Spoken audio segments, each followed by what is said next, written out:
Okay, pay attention to this because this is pretty important. And I wish I could do it as good as I know how to try to at least explain it.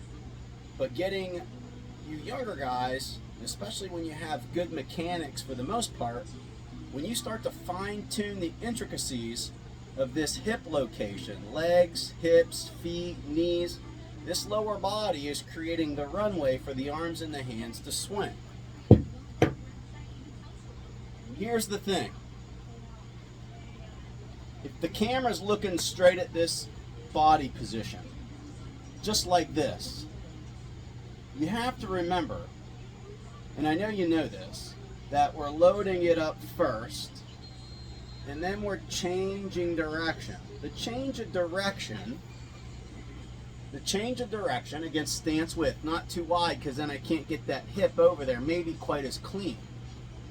The change of direction from here is hanging out this way. It's hanging out over here. You see that? So as I hang out here and I shift into the lead leg, the back leg's gonna hang back for a little bit while I start to lower. My arms, when you mentioned the word pause, when you pause, really what's happening is you're starting to settle into that place. And you can't go fast from that place because what'll happen is you'll spin out of it. So what you gotta do is ease into that place. Settle into place. Now, once that happens, the lead leg becomes the rotation or the pivot point, not the back hip. I never want this back hip darting forward because then that's when you get this stuff or this log jam, let's say, and the hands don't have anywhere to go except try to flip around it or come over the top of it or get stuck and push it. So the patience part of that is really hanging out here and getting a little bit of pivot to the lead leg. Now here's the interesting thing, and I used to think this a little differently, is that the hips were just constantly moving. What they need to do is they need to situate and locate and just get open enough. They say an average for the touring pros is about 40 to 45 degrees open. And that enables, because of the pivot and the shift and that openness of that forward hip, it allows my upper body to cover.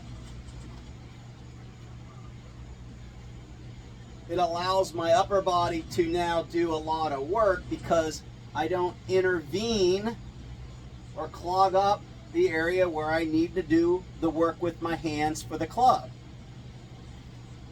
So this settling into place, pivoting to the lead leg and just opening the hips allows my chest to cover so that I can run it.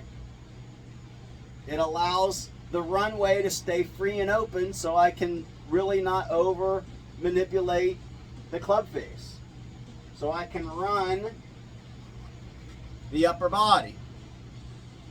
Shift, open, cover, rotate. And that's the way we have to try to sequence it. Now, if it's real explosive from the top and you don't kind of feel what you had mentioned, which is maybe just a little pause so that the transition can happen a little bit cleaner, it's really just I'm thinking like I'm pausing, but I'm really moving, and then I'm getting everything going, and you're traveling down into where the delivery zone is. Here's where you're going to start to deliver the club.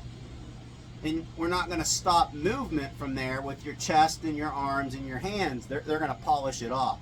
You can see right there, it almost looks like my hips are frozen as really I just let my chest and my arms and hands kind of polish it off. Okay, I hope I explained that a little bit better maybe this time.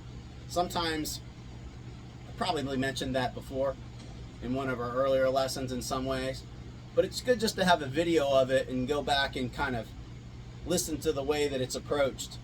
I try to slow down when I do it too, so maybe that helps a little bit.